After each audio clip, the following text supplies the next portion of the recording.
क्या आप जानते हैं कि चरिस्मा क्या है?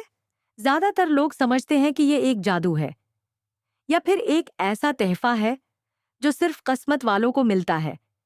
लेकिन सच ये है कि चरिस्मा एक हुनर है और हर इंसान उसे सीख सकता है।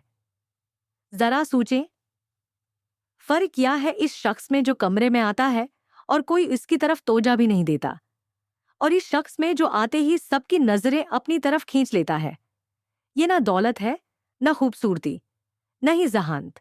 ये सिर्फ एक चीज है, हाजिर दिमागी यानी प्रेजेंस। अब आते हैं इन उसूलों पर जो आपको वाकई चैरिस्मैटिक बना सकते हैं।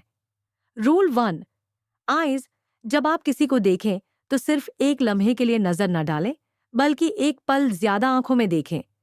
ये घूरना नहीं है, बल्कि एक आत्माद भरी नजर है जो दूसरे को ये एहसास दिलाती है कि वो वाकई अहम है।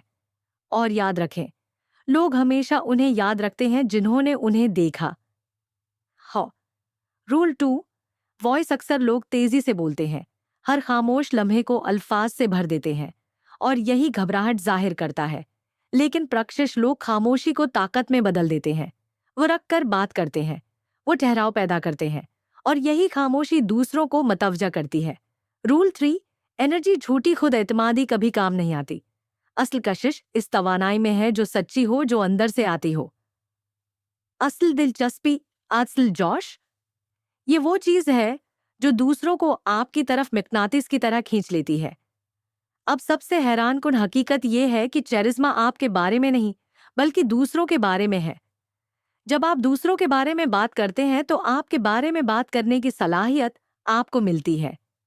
किसी से बात करते हैं तो मकसद ये ना हो कि मैं कैसा लग रहा हूं, बल्कि यह हो कि मैं इस शख्स को कैसे खास महसूस करा सकता हूं। सवाल कीजिए, तौजह से सुनिए और उनके जज्बात के साथ जड़िए। तारीख के सबसे बड़े प्रशिक्ष रहनुमाओं में यही एक सलाहियत थी। वो हर एक शख्स को ये महसूस कराते थे कि वो कमरे का सबसे अहम फर्द है। तो याद रखें, चरिस्मा खूबसूरत चेहरे, शानदार अल्फाज या दौलत का नाम नहीं है। असल चरिस्मा ये है कि आप दूसरों को वो एहसास दें जो वो कभी ना भूल सके। और अगर आपने ये सीख लिया तो लोग सिर्फ आपको देखेंगे नहीं, वो आपको हमेशा याद रखेंगे।